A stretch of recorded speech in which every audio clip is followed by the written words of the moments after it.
Poor girl warned the Millionaire CEO, "Don't get on the helicopter." The reason shocked everyone. This is a story about a powerful man who built his empire in silence, and the little girl who shattered that silence with nothing but truth. A story of second chances, forgotten family, and a past that refused to stay buried. Before we begin, tell us where you're watching from. This one, it just might stay with you long after it ends. The wind stirred softly across the rooftop of Gray Tower, brushing over the helipad with a whisper that barely broke through the hum of the city below. Elias Gray stood at the edge of the rooftop, his sharp jawline silhouetted against the golden morning light. The city was waking up beneath him, glass windows flashing like polished coins, traffic beginning its rhythmic flow, and the ever-present buzz of industry rising like a symphony to greet the sun. Elias glanced at the time on his wristwatch, its sleek face gleaming against the dark cuff of his tailored charcoal suit. The helicopter waiting behind him was already running its blades, spinning in slow, deliberate rotations that pulsed through the concrete like a heartbeat.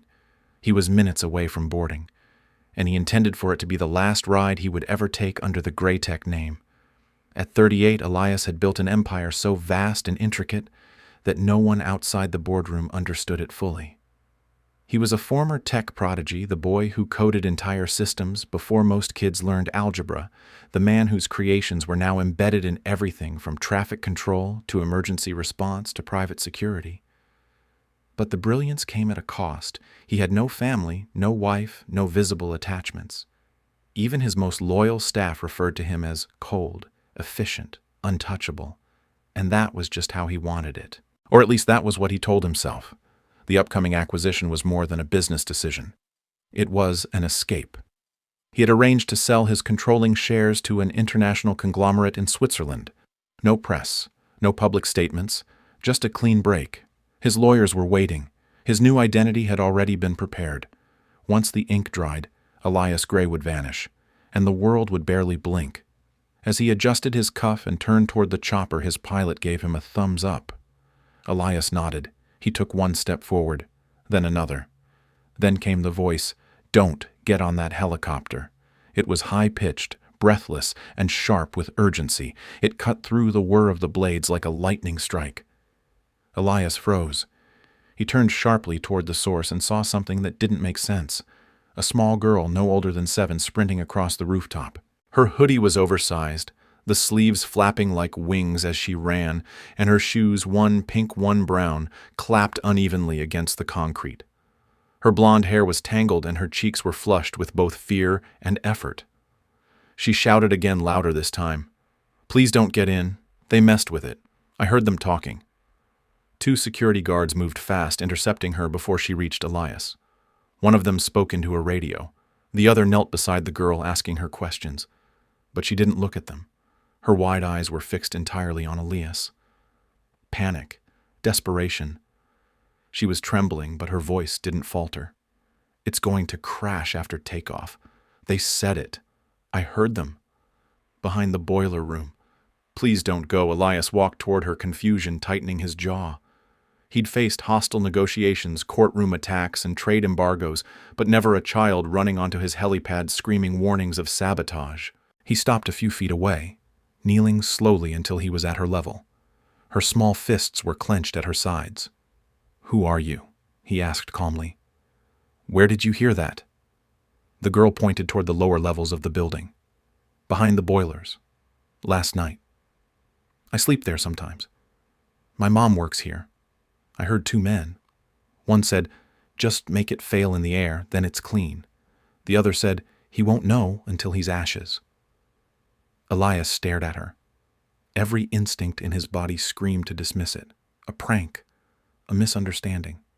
Maybe a child repeating something she'd seen in a movie. But something in her eyes, clear wild with truth, gave him pause. His voice lowered. "What's your name, Maya?" she said. "Maya Delaney." The last name struck him like ice water.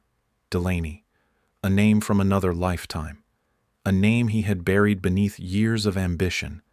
He turned abruptly, signaling his pilot to shut down the engine. The blades slowed.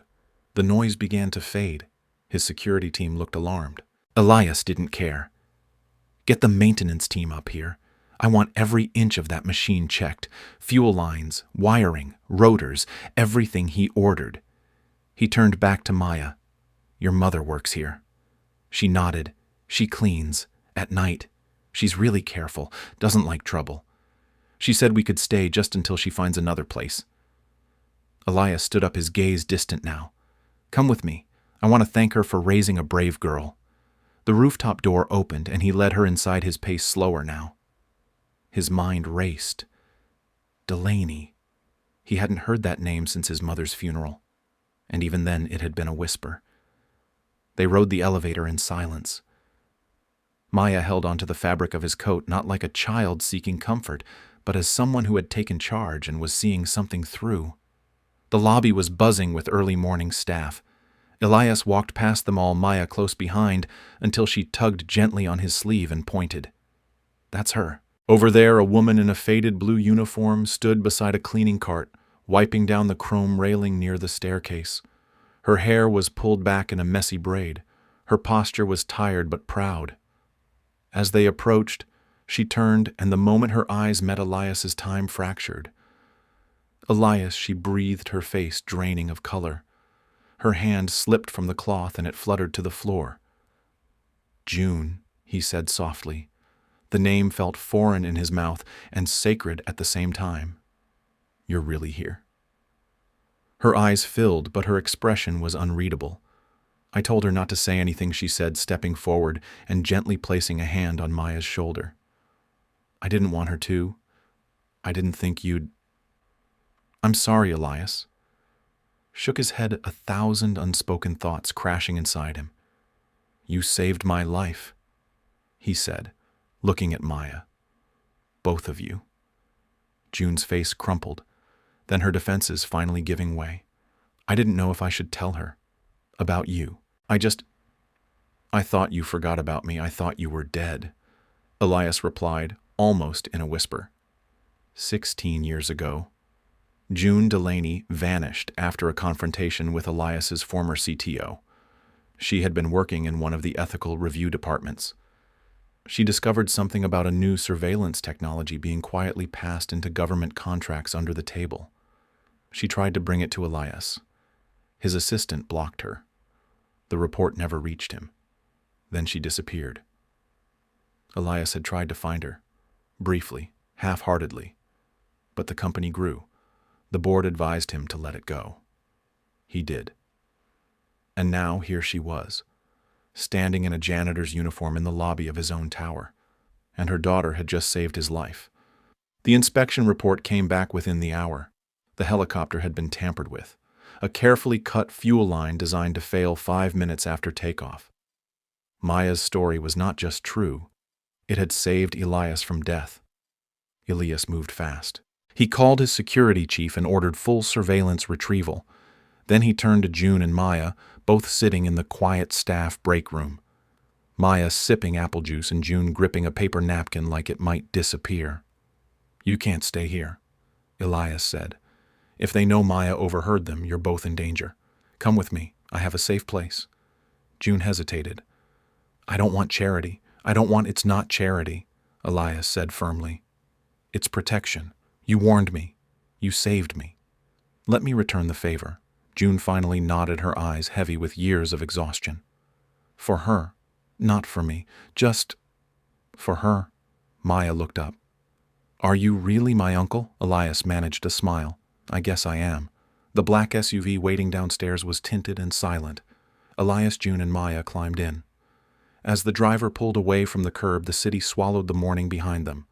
And Elias, for the first time in years, wasn't thinking about Prophet's headlines or exits. He was thinking about a girl in mismatched shoes, a sister he'd nearly lost forever, and a danger that had crept into his life so quietly it had taken a child to notice. He stared out the window as the towers faded behind them and whispered to himself, "This changes everything." But deep down, he knew. It already had. The safe house Elias brought them to was not what June expected. Tucked away in the quiet folds of a tree-lined neighborhood on the city's edge, it looked more like a forgotten artist's retreat than a fortified sanctuary.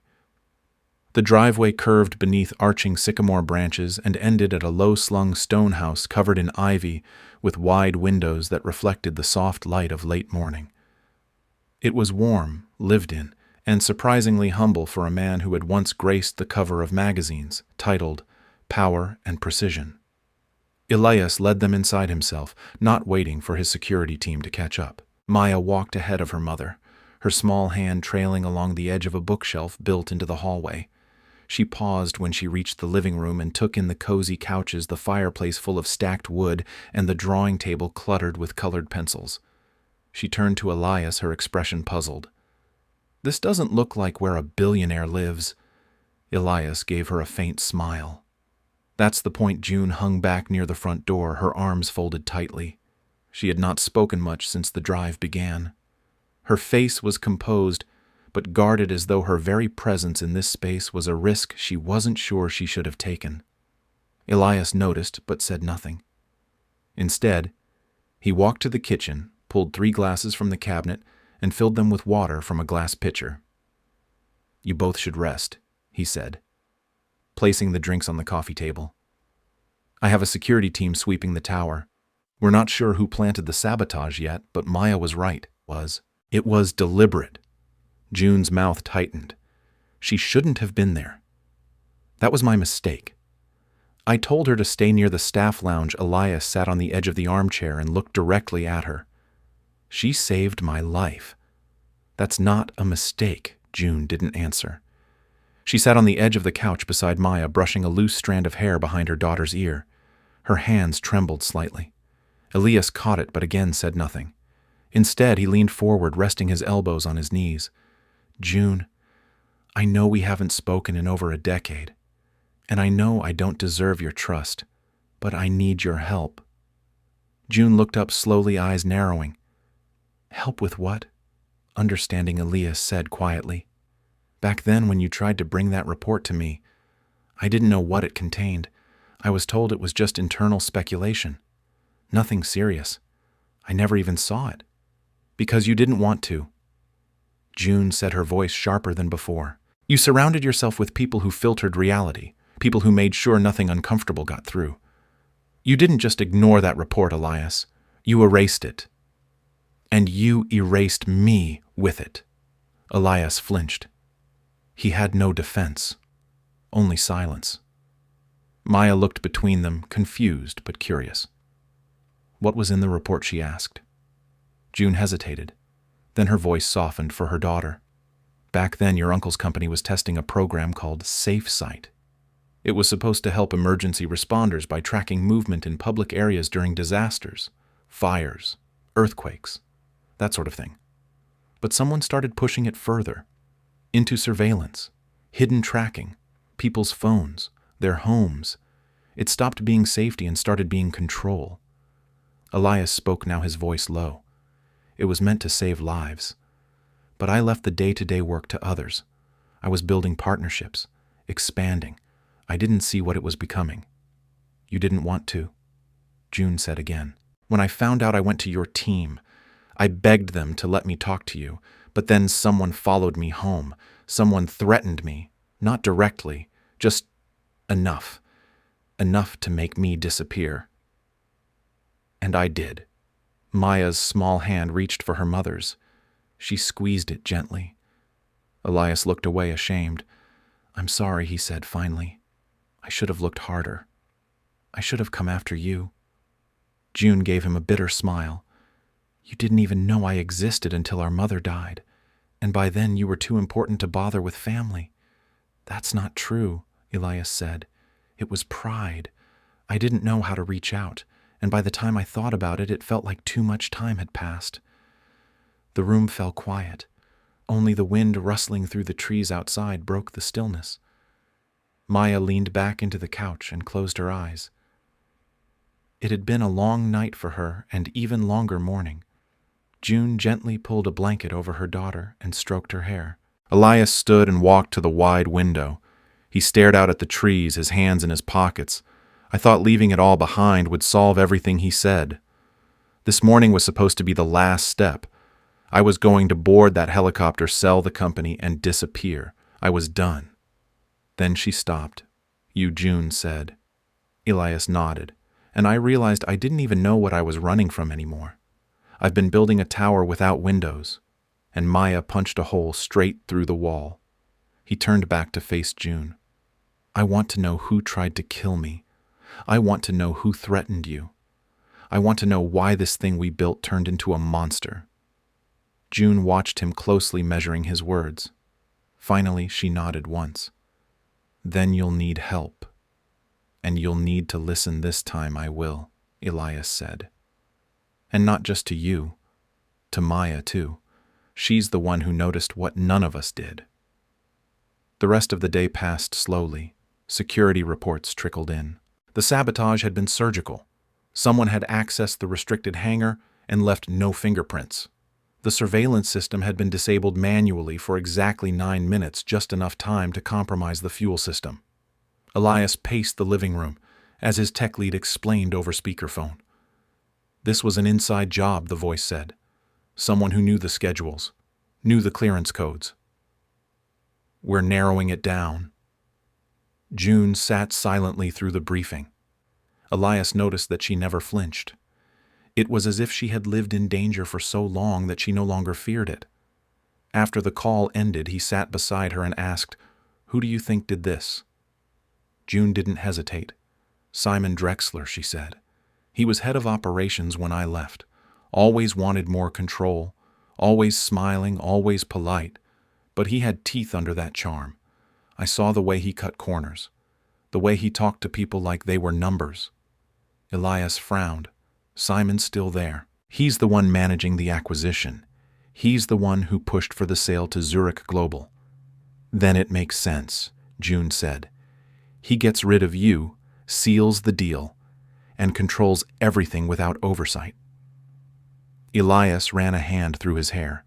The weight of the revelation settled heavily on his shoulders. "I trusted him," he said. "He was one of the first people I hired. He knew everything." "And that's what made you vulnerable," June said. "You gave him keys to the castle, and he used them to set fire to it." That night they didn't talk much more. June tucked Maya into bed in the guest room while Elias sat outside on the patio, listening to the wind pass through the trees. He remembered the last real conversation he had with his mother. She had said, "You'll never see the knife coming from someone you believe is family." He had thought she meant outsiders, rivals, but maybe she had meant something else. Maybe she had seen the fractures he had refused to acknowledge. When June stepped outside and joined him on the bench, she was quiet for a long time. Then she said, "She thinks you're a hero now. She drew a picture earlier. Said she was going to show you tomorrow." "I'm not," Elias said. "I've spent my life running away from people like her. People who needed help." "Then maybe it's time to stop running," June said. "Start listening instead." Elias nodded. "Tomorrow I'm going to talk to Simon, offer him a new deal. Something irresistible. If he bites, we'll have our proof. And if he doesn't," June asked, "then we run." "Again?" Elias smiled faintly. "Not this time. I have something to fight for now." He looked up at the stars and whispered to himself, "She didn't just save me. She made me want to live differently." Inside, Maya rolled over in her sleep, her hand still curled around a sketch pad filled with crayons and truth. And in the quiet house, 3 lives that had been scattered by silence began slowly and painfully to find their way back to one another. Morning at the safe house came slowly, in soft streaks of sunlight that filtered through gauzy curtains and warmed the wooden floors with quiet promise. The house had been built decades ago with creaky steps and worn corners, the kind of place that carried memory in its walls. Elias Gray stood barefoot in the kitchen, dressed in a simple white shirt and gray lounge pants, holding a mug of coffee that had long since cooled. He wasn't reading the reports spread across the counter. He was listening.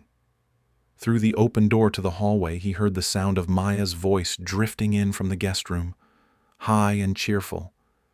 She was awake, and she was humming. That small sound anchored him more than any boardroom meeting ever had. He glanced at the clock. Just past 7. June would be up soon.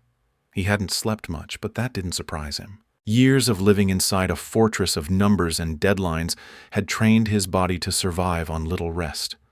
What was different now was the ache in his chest, not fatigue, not illness, but something far stranger, a longing, and underneath it, guilt. He had spent years constructing a version of himself that did not include people. Not really. He could lead 1,000 employees and speak at global conferences, but he could not look his own sister in the eye without flinching. And he had not known Maya existed. That truth still hit him in waves. He had missed her first steps, her first words, her 7th birthday, and yet she had saved him without hesitation, because her mother had raised her to do the right thing, even when afraid, because June had carried the burden alone for so long. Elias heard footsteps and turned. Maya was standing in the kitchen doorway, her blonde hair a little tangled, her hoodie sleeves dragging past her wrists. In her arms was a folded piece of paper. "I drew something," she said simply. He nodded, gesturing toward the table. "Can I see it?" She smiled shyly and unfolded the paper with great care. Then she pushed it across the table toward him. Elias stared at the drawing. It was done in crayon. 3 figures stood in front of a house, one tall with dark hair, one medium-sized with long brown hair, and one small with golden pigtails. Above them, written in thick purple letters, were the words, "Our Real Family." Elias felt his throat tighten. He blinked and tried to speak, but the words didn't come right away. Maya watched him patiently. When he finally looked up, his voice was quieter than usual. "This is beautiful, Maya." She nodded. "It's us, it is," he said. "And thank you for including me." Maya shrugged like it was the most obvious thing in the world. "You're part of it now." Before Elias could respond, June appeared in the hallway, dressed in the same uniform she had worn at the tower. Elias frowned. "You're not going back there." "I'm not," she said. "But I don't have anything else to wear. Old habits die hard." Maya ran to her mother and held up the drawing. June studied it with a mixture of pride and fear. Elias could see it in her eyes, the constant tug of hope and caution. "She made me cry," he admitted softly. June looked at him, then at her daughter, then back at him again. "She has a way of doing that." After breakfast, Elias retreated to the study. He had a plan to set in motion. The security team had confirmed that Simon Drexler's access credentials matched the sabotage window. But that alone wasn't enough. They needed him to confess or at least expose himself. So Elias composed an email. Short, strategic. He invited Simon to the penthouse office that evening under the pretense of renegotiating the terms of the acquisition. He claimed to have had second thoughts about the Zurich deal and hinted that he might be willing to walk away from the board entirely, leaving Simon as the de facto leader. A carrot dangled in a field of power. Now they would see if Simon bit. By early afternoon, the reply came. Simon accepted, enthusiastically. Elias read the message twice before closing the laptop and walking back into the living room. June and Maya were sitting on the floor with colored pencils spread out like a rainbow. June was drawing trees. Maya was working on a dragon with glittery wings. Elias sat nearby.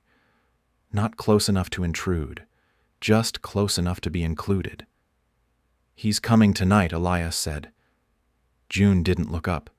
"And you're sure this is how you want to do it?"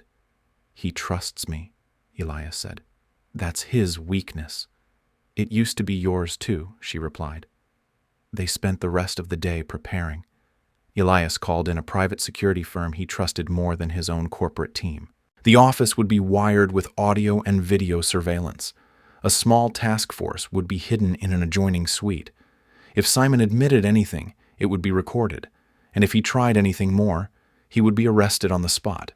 June insisted on helping. She reviewed documents Elias had overlooked. She pointed out a pattern of payments that led to a dummy corporation Elias had never heard of. "This isn't just ambition," she said. "It's layered. He's covering tracks for someone else too." Maya, blissfully unaware of the growing tension, spent her afternoon building a tower of books and stuffed animals in the living room. When Elias joined her, she looked up and said, "Do you think dragons are real?" He hesitated. "I used to say no." but now I'm not so sure. I think they are, she said. Some things are too magical not to be real. He smiled. Then maybe I've been wrong about more than I thought. Evening came with a hush. Elias dressed in his usual suit but left the tie hanging loose. June stood near the front door, her expression unreadable. Be careful, she said. Not just with him. With yourself, I will, Elias said. Keep the doors locked. The guards know you're here. They'll check in every hour. June nodded.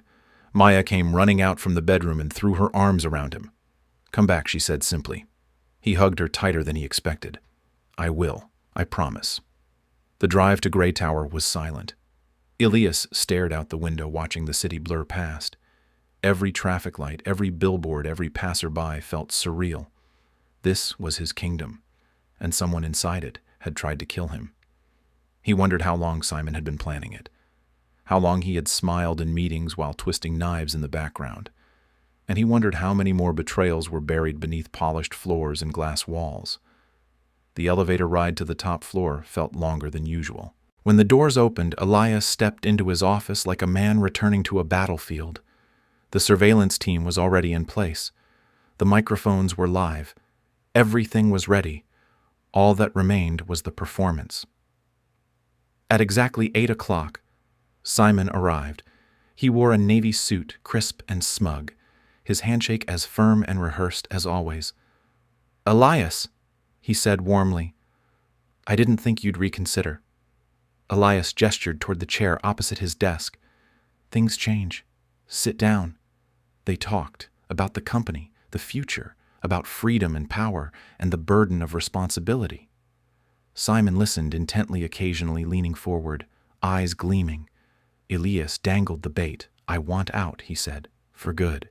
You'll take over the Zurich integration, and in exchange, I want a clean break. No legacy. Just a quiet exit.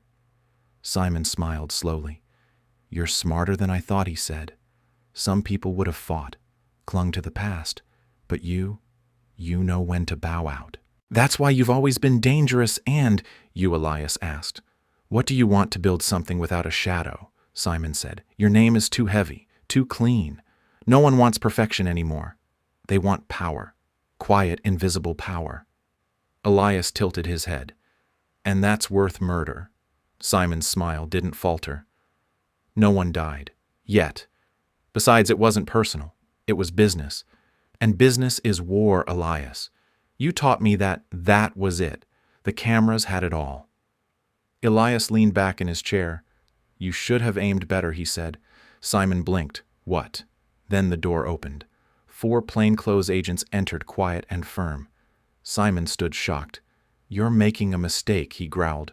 You can't prove anything. We already did, Elias said. You confessed. On camera. Every word. Simon was cuffed and escorted out without a fight. His face was pale, but his voice remained cold. This isn't over, he said. It never is, Elias replied. When Elias returned to the safe house, it was just past midnight. June was still awake, sitting on the porch with a blanket wrapped around her shoulders. Maya had fallen asleep hours ago. Elias sat beside his sister and handed her the recording device. She listened in silence, her expression hardening with every word Simon had spoken. When it ended, she looked up at him. You did it. We did, Elias said. He'll be gone by morning, and the deal's off. June nodded slowly. What now we rebuild, Elias said. But not the same way. This time with people, not just profits. Inside, Maya stirred in her sleep, one hand still resting on the picture she had drawn. The house was quiet, safe, and for the first time in his life, Elias Gray felt like he was no longer alone in the world.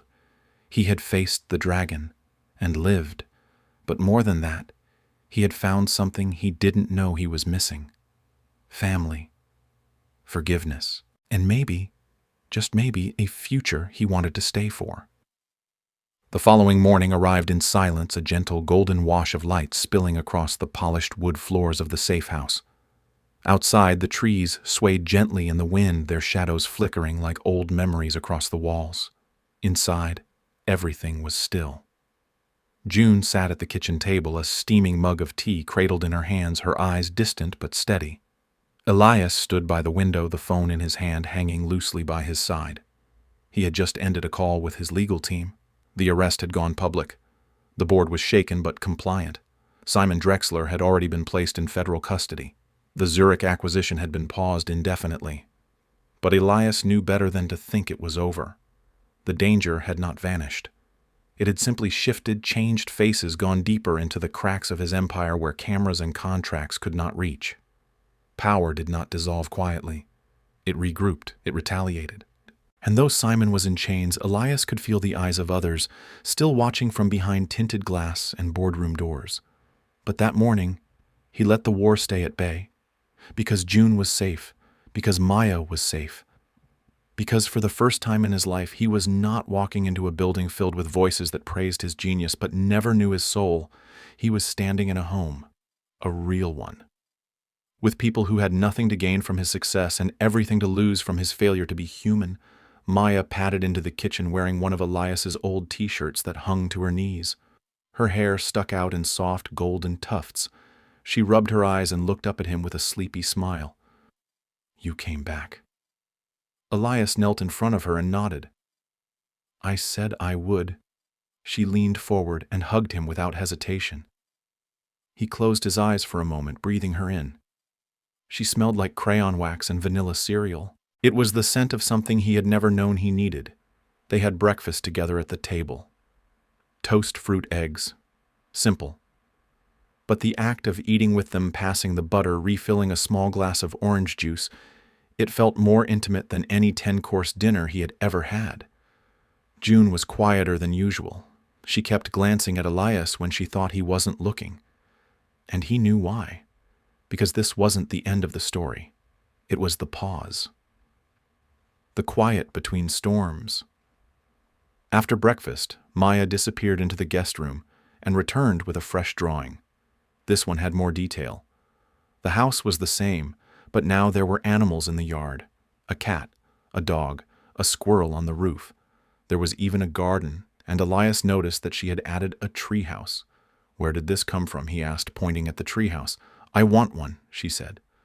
"But it's okay if we don't have a tree." Elias looked at her seriously. "If we had a tree, we would build one together."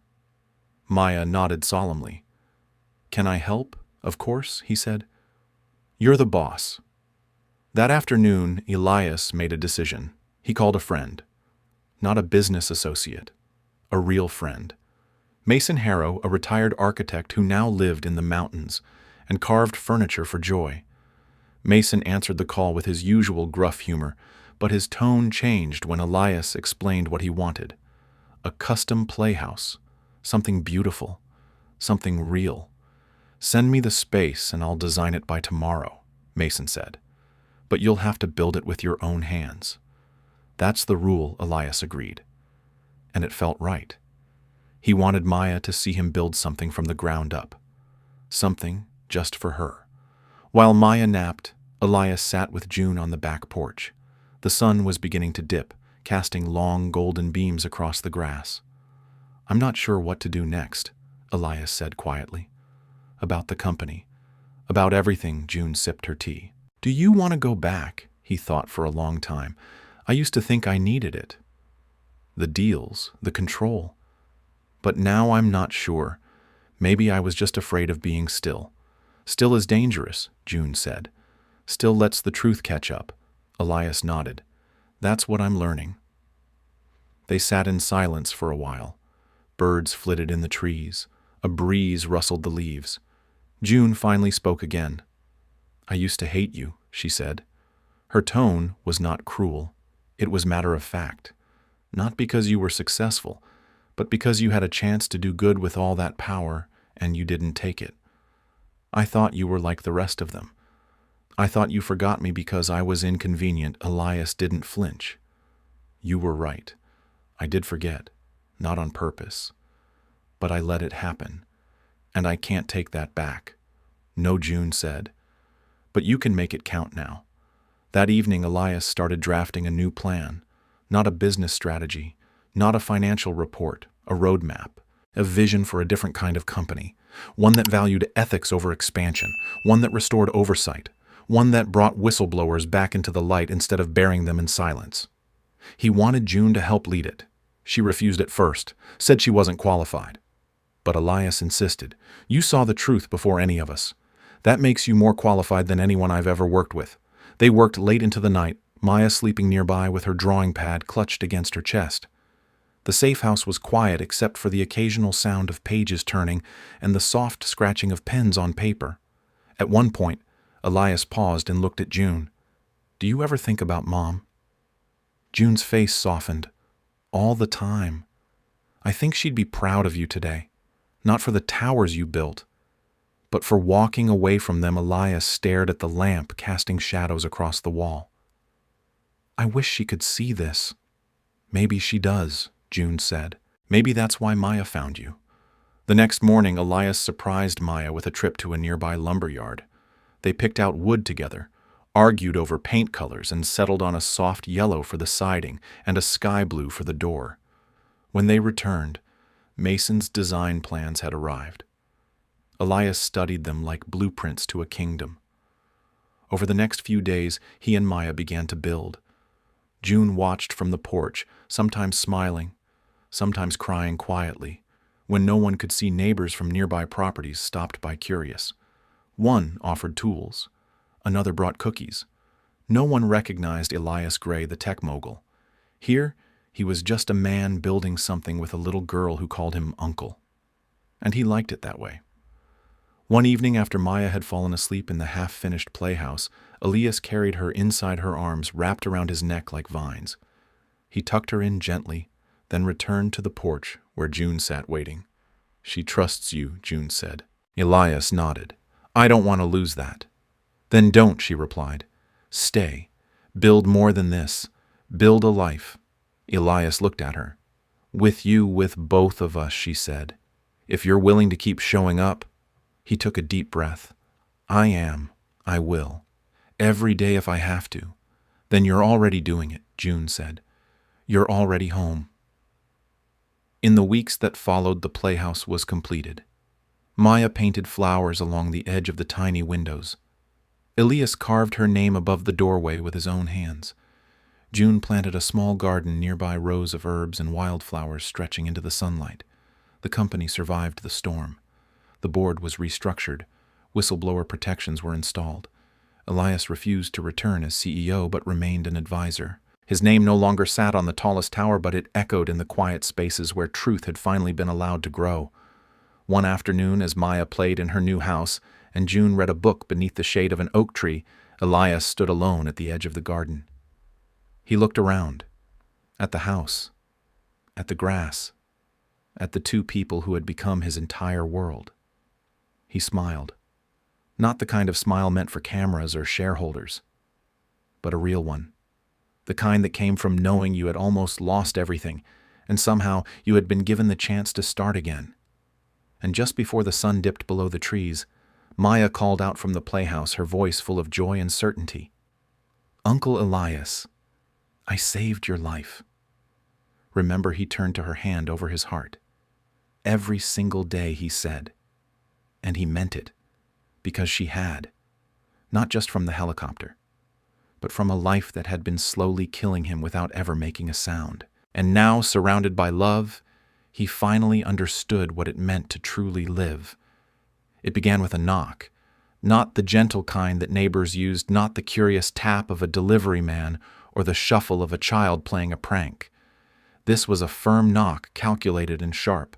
It was the kind of knock that carried weight, like it had a purpose behind it, that didn't care about how much peace the person on the other side had finally earned. June was the one who opened the door. Elias was in the garage sanding the final corner of a handmade bench for Maya's reading nook. He didn't hear the knock. He only heard the silence that followed it, and that silence, strange and sudden, made him freeze mid-motion. He wiped the dust from his hands and walked toward the house, his senses prickling. Something wasn't right. The man at the door was tall, lean, with sunken cheeks and a blazer that had seen better days. He wasn't threatening in the physical sense. He didn't carry a weapon. He carried papers. He a thick file folder tucked beneath one arm and an envelope in the other. June's voice was flat but polite. "Can I help you? Is Elias Gray here?" the man asked. "I have something he'll want to see." Elias reached the porch just in time to hear his name. He stepped beside June and studied the stranger carefully. "Who are you?" The man looked at him with a mix of pity and grim understanding. "I used to work for your father," he said. Before everything went dark, the name made June stiffen beside him. Elias didn't move. "My father's been dead for almost 10 years, so the world believes," the man said. "But you and I both know that his shadow still lives in the bones of your company. I came to show you the rot that's still there." He handed over the envelope and turned to leave. "I'll be at the Lantern Motel outside town. Room 12. You'll come when you're ready." He didn't say goodbye. He simply walked back to a dusty car and disappeared down the driveway like a ghost that had already haunted the place before Elias didn't open the envelope right away. He sat at the kitchen table and stared at it like it was a bomb. June put a hand on his shoulder, quiet and steady. "You don't have to look tonight." But Elias shook his head. "If this man knows anything about what Simon was doing or what Dad left behind, I need to know." He opened the envelope slowly. Inside were printed emails, internal memos, handwritten notes from decades ago. Some were from engineers Elias had fired long ago for what he thought were paranoid accusations. Others were from board members who had quietly pushed for private acquisitions, buying up small defense companies under shell corporations. There were signatures that looked eerily like his father's handwriting on deals signed after his official death. If any of it was real, then Simon wasn't working alone. The corruption went deeper than he had feared, much deeper. That night, he couldn't sleep. He paced the living room, the soft creak of floorboards under his bare feet, the only sound in the house. Maya stirred once, calling for water, and he rushed to her side like a soldier to a flare. She drank quietly and then wrapped her arms around his neck. "You okay?" she asked sleepily. Elias blinked, caught off guard. "Yes," he whispered. "Better now." She smiled and curled back into the sheets. He stood over her for a long time before returning to the living room. The folder still sat on the table pages, spilling out like secrets trying to escape. At sunrise, Elias made his choice. He left a note for June and drove to the Lantern Motel. The air was thick with early morning fog, the kind that made the world feel like it was holding its breath. Room 12 was at the end of the lot next to an old vending machine and a flickering porch light. The man was already waiting. He opened the door before Elias could knock. "Come in," he said. Inside the room smelled of stale coffee and mold.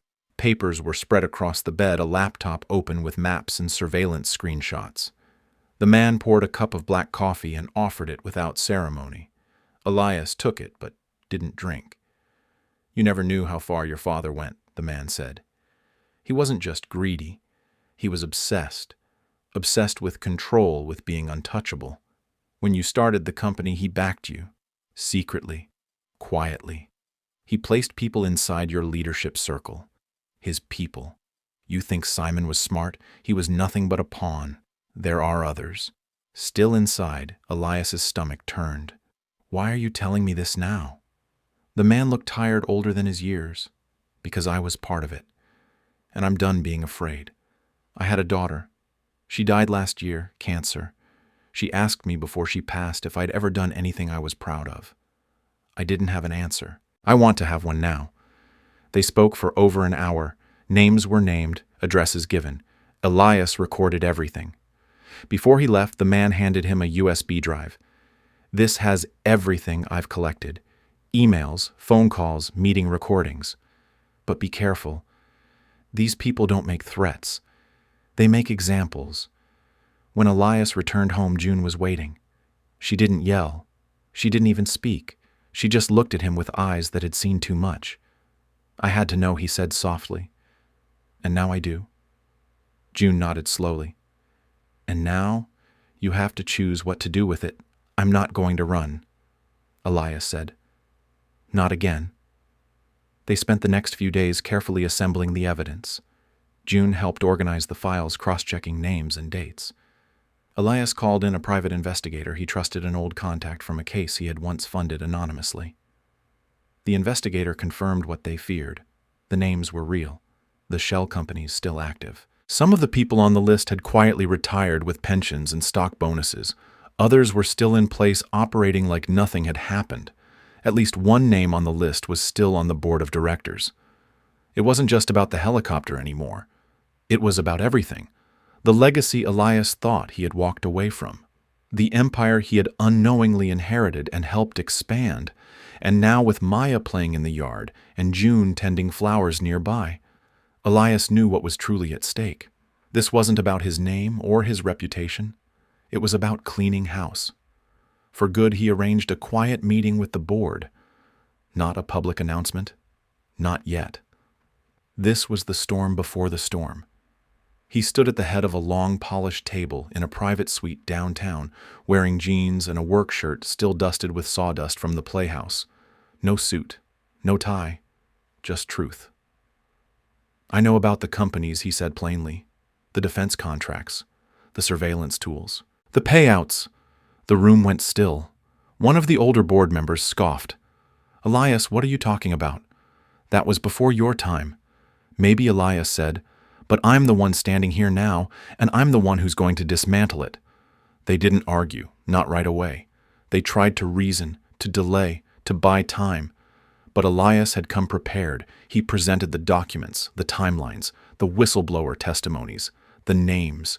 And then he said the one thing that made even the boldest man in the room shift uncomfortably.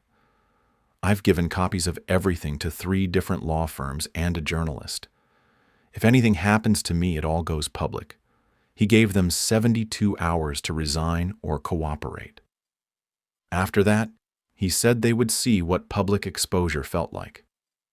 Back at home, Maya was waiting with lemonade and a new drawing.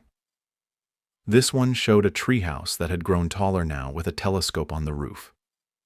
"So we can see danger before it comes," she explained. Elias smiled and kissed the top of her head.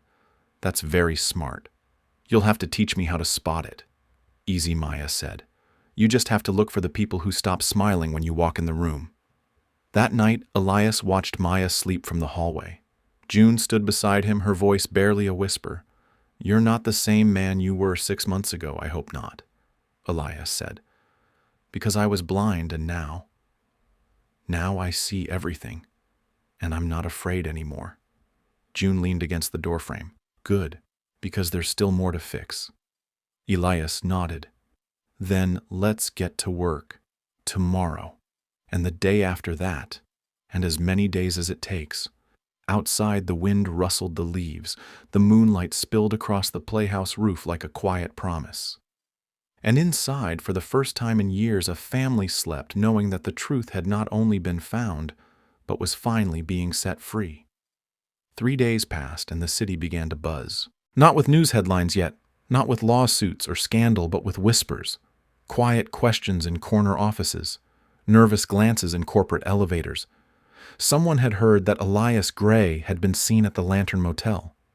Someone else said he had walked into a boardroom looking like he had come straight from a woodshop, and yet somehow everyone left that room looking like they had seen a ghost. Rumors had always followed Elias, but now they moved faster, laced with fear and fascination. Something had shifted. Something was coming. Elias kept his world small during those days. He and June continued compiling evidence and strategizing their approach. Maya sensed the tension, but her way of handling it was simple.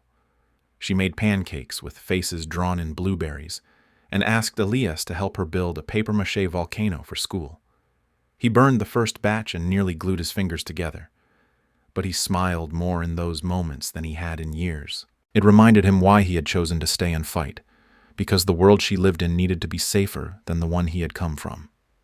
The 72-hour deadline Elias gave the board was approaching, and one name had not yet responded: Charles Redgrave, former legal advisor to Elias's father, long retired, technically off the books. But the documents Elias now held showed that Charles had been a silent puppet master, authorizing shell company acquisitions and laundering profit margins into foreign accounts. If the others were shadows, Charles was the architect. So when June found his address and estate on the edge of the lake near the old winery, Elias knew he had to face him. He drove out one morning just after sunrise. The fog curled along the tree trunks like cautious fingers. The estate was half hidden behind old oaks and an iron gate that creaked as if it, too, had secrets. Charles answered the door himself. His hair was gray and thin now, his face like brittle paper, but his eyes were sharp. "I wondered how long it would take," he said calmly, as if they had planned tea. Elias stepped inside. "You knew what he was doing," he said, voice low. "And you let it happen." "I did more than let it happen," Charles replied. "I made it possible Elias could have thrown the man's own words back at him, could have shown him the evidence, the contracts, the timelines. But he didn't. He simply looked him in the eyes and said, why Charles did not flinch. Because we believed in control, in shaping the world before it shaped us. Your father thought sentiment was weakness. He warned me that you might someday be his undoing. I see now he was right. Elias's hands were clenched at his sides. You made a child your enemy. You put innocent people in danger, and now the child is a man." Charles said, a bitter smile forming. "Which means this ends one of two ways. You disappear quietly, or we make you disappear." Elias did not respond. He turned and walked out, but he knew. Charles had just declared war. He called June from the car. "It started," he said. "We have to be ready. That night someone tried to break into the garage. The alarm system sent out a shrill wail, and by the time Elias reached the door with a crowbar, whoever it was had vanished. But the back fence had been cut. Footprints in the soil. Muddy handprints near the bench where Maya's telescope stood. It wasn't a robbery. It was a message. The police took a report, but Elias knew it wouldn't go far.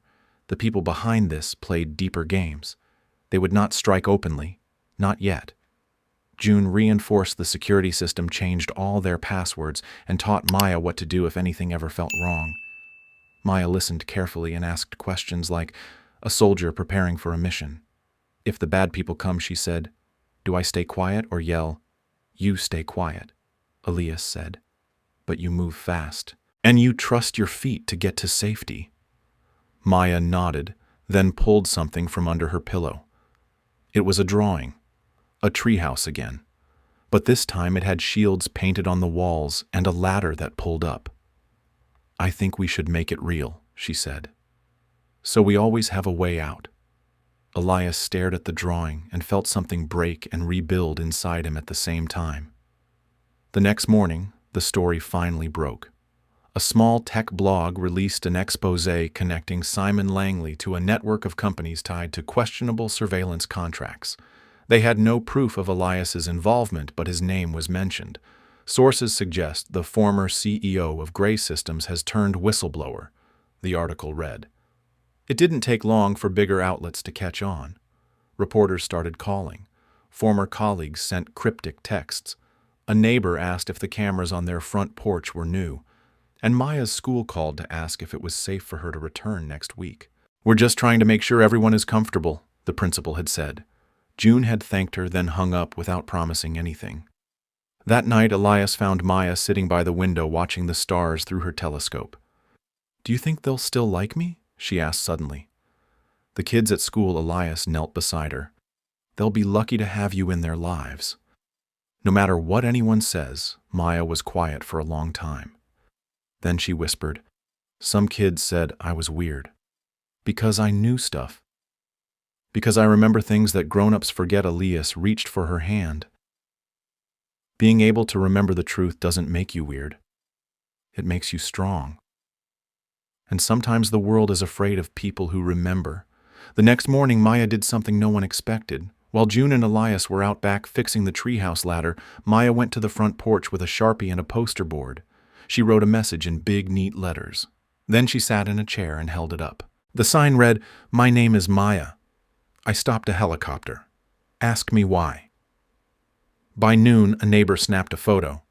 By 2, it was trending on social media. By 5, a local reporter was parked at the curb asking if they could interview her. June came running when she saw the camera crew, but Elias stopped her gently.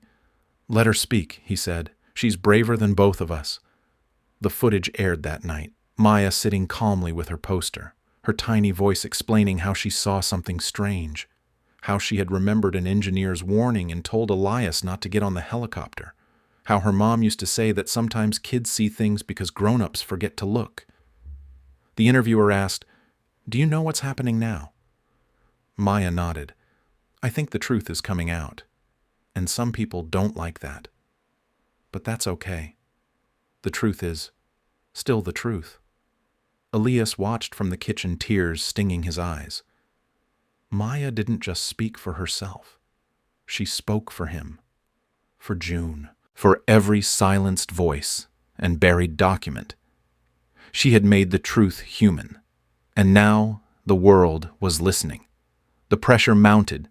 2 more board members resigned quietly. A whistleblower hotline received dozens of tips. Elias received a cease and desist letter wrapped in legal jargon and veiled threats. But it was too late. The house of cards was shaking, and Maya had become the wind that night as the moon cast a silver glow over the yard and the reinforced treehouse. Elias sat beside June on the porch. They held hands, silent. Not in fear, but in awe. Everything was changing. Tomorrow the real war would begin. But tonight they had a new kind of peace. Not the kind bought with silence or fear. The kind earned through courage. And it had started with a little girl holding a sign in front of her house, daring the world to ask the question that could not be ignored. "Ask me why." And so they did. And she told them. And everything changed. The next morning arrived with no alarms and no threats. Just quiet. It was the kind of silence that comes before a storm too perfect to trust. Elias stood at the mirror adjusting the cuffs of his shirt with careful precision. He had not worn a full suit in months, and even now it felt like borrowed skin. The man he had once been would have obsessed over the angle of the collar, the cut of the lapel, the shine on his shoes. But today, Elias was not dressing for power. He was dressing for war. A different kind of war.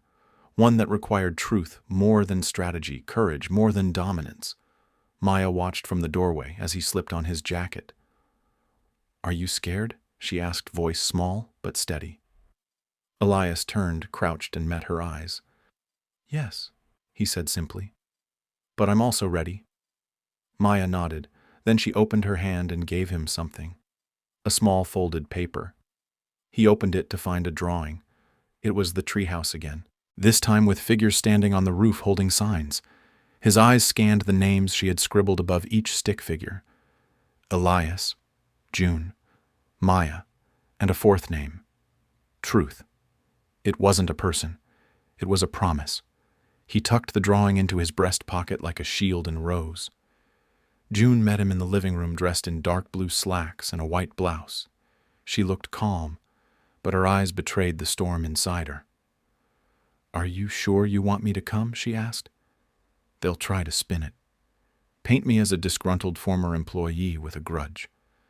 Elias shook his head. "You're not just my sister. You're the reason I'm still standing. They will look you in the eye today, and they will listen."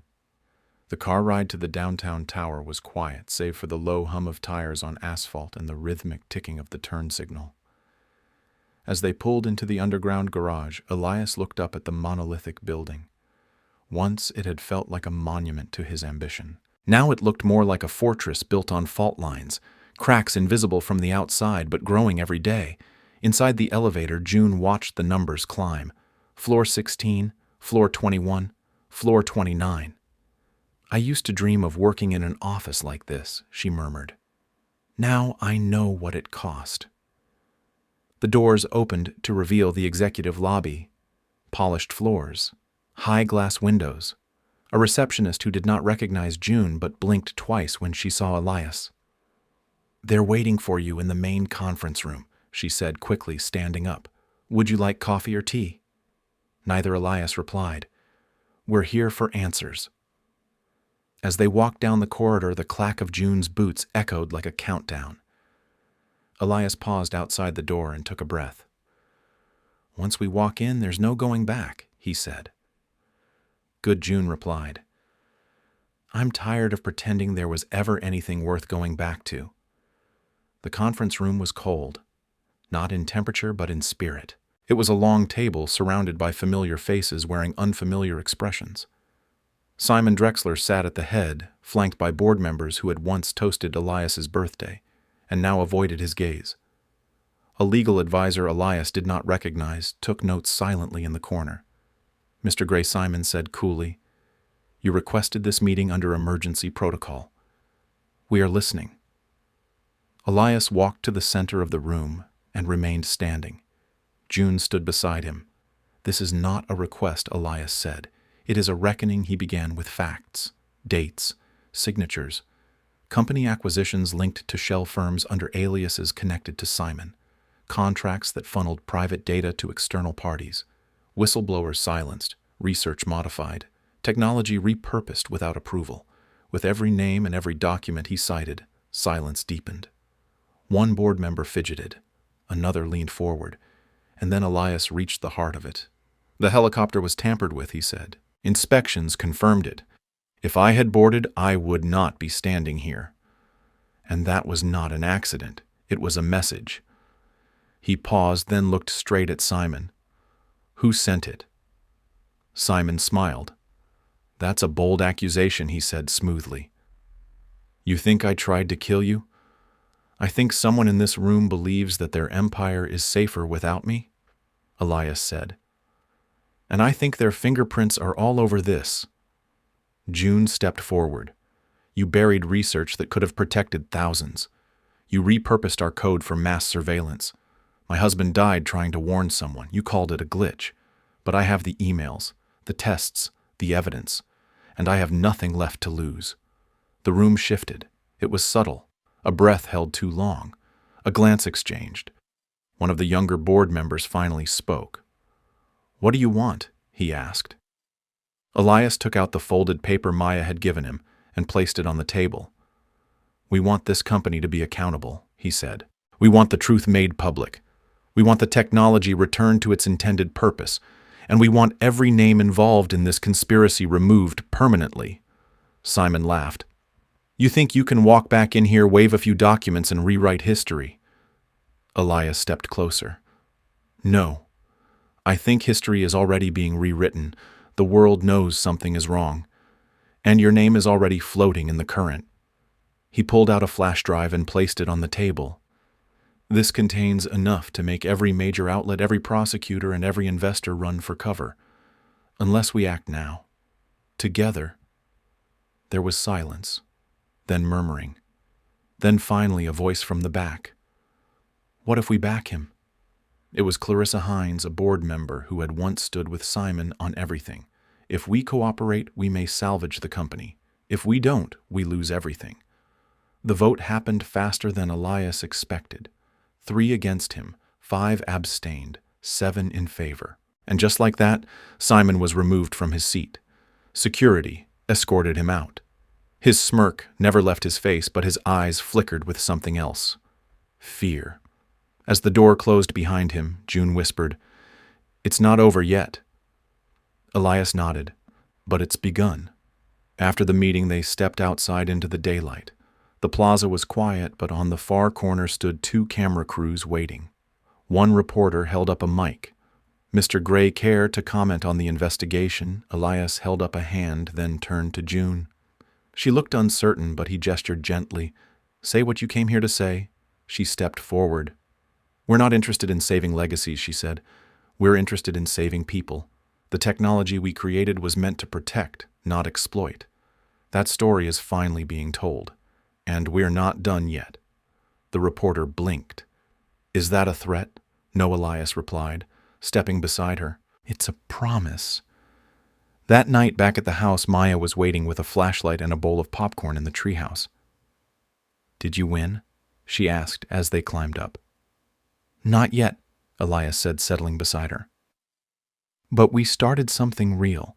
Maya handed him a tiny paper crown she had made out of silver gum wrappers. "You're the king of truth now," she declared. Elias laughed and placed it gently on his head. "Only if you're my royal advisor." As they sat beneath the stars, June watching from the porch with a rare smile, Elias realized something he had not allowed himself to believe until now. This wasn't just redemption. It wasn't just justice. It was family. And it was the beginning of something stronger than any empire he had ever built. Something rooted in memory, shaped by courage, and lit by the quiet, unwavering light of a child's voice telling the truth when it mattered most. And tomorrow, they would take it further, because the truth had teeth now, and it had learned to speak. A week later, the building that once stood as the polished spine of Elias Gray's empire now bore a different weight. It was no longer simply a monument to ambition and invention. Something else had taken root there: conversation, accountability, and underneath it all, the fragile but growing shape of trust. The boardroom had changed hands, yes, but the real shift happened in the cafeteria downstairs, where for the first time in over a decade, janitors, interns, and engineers sat side by side for open roundtables about the technology they were building and the people it affected. In one of the corner offices, now stripped of its modern coldness and lined instead with old childhood sketches, family photos, and books on ethics, Elias stood in front of a wide glass panel overlooking the city. He was no longer wearing suits every day. Today it was a dark sweater, sleeves pushed to his elbows, a ring of coffee on his desk, and a soft, faded bracelet tied around his wrist. Maya had made it. She said it would protect him when she was not nearby. He wore it like armor. Outside his office, June was talking to a small group of young coders. They were part of the Safe Site Redevelopment Team, a new division dedicated to rebuilding the system from the inside out, under public review with transparency as its spine. It had been her idea, and the first time the board unanimously agreed. Later that afternoon, Elias and June took a slow walk to the rooftop garden. It had been closed for years. Today it reopened with little ceremony and one large wooden bench carved with a simple phrase: "Let the truth grow." June took a seat and looked at her brother. "So what, now?" she asked. "We hold the door open," Elias said, "for everyone we once left behind." She nodded, then took out a folded letter. "This came in this morning." "It's from our father's lawyer." Elias's chest tightened. That was a name he had not heard in years. Their father. The man who had built his fortune off harsh words and silence. The man who had thrown June's mother out and pretended her daughter did not exist. The man who never came to Elias's graduation, funeral, wedding, or wake, even though only the first ever happened. "What does it say?" Elias asked. "He's gone," June said. "And he left us both something. A letter each. His estate. And a building." Elias blinked. "A building. An old school," June said, "shut down years ago, abandoned. He said it was the last thing he ever built that didn't make money. He wanted it demolished. But he said if either of us ever reconciled, we could do what we wanted with it." Elias took the letter and read the scrawl of a man who never learned how to apologize. "I made mistakes. I taught you silence instead of love. If you ever find your voices again, maybe you'll teach someone better than I ever did." They drove to the building that evening. It was in the southern part of the city, past warehouses and cracked pavement. The school stood like a forgotten memory. Broken windows, rusted swing sets. But as Maya stepped out of the car and ran toward the fence, something lit up behind her eyes. "Can we fix it?" she asked. June looked at Elias. "Can we?" Elias stepped forward and pushed open the gate. It creaked, then gave way. "We can." That night, under a pale moon and the hum of cicadas, they stood inside the gymnasium and drew blueprints on the back of napkins. June would design the curriculum. Elias would fund the restoration. Maya would name it. She called it the Listening Place. Months passed. Walls were rebuilt, classrooms reimagined. Local artists painted murals of children speaking to elders of science, blooming from kindness of cities made from handprints. When it finally opened, the listening place was not just a school. It was a community hub. It taught technology, yes, but also storytelling, community care, emotional intelligence, ethics, and advocacy. And every week, Elias sat in a small circle with 10 children and one teacher and answered their questions, no matter how uncomfortable. "Why did you let bad people work with you?" one boy asked. "Because I stopped asking questions," Elias said. "And I forgot that silence is never neutral." On the first anniversary of Maya's warning, a mural was unveiled in the courtyard. It showed a little girl standing in front of a helicopter with her hand raised. Behind her stood a man in a suit. His tie loosened his face, uncertain. Above them, written in white paint, were the words that changed everything. "Do not get on that helicopter." A plaque beneath it read, "Maya Delaney. Age 7, guardian of second chances." Later that evening, Elias, June, and Maya returned to the treehouse. It had been restored too, with better support. Beams, fairy lights strung across the rafters, and a notebook, where visitors could write what they wanted to remember.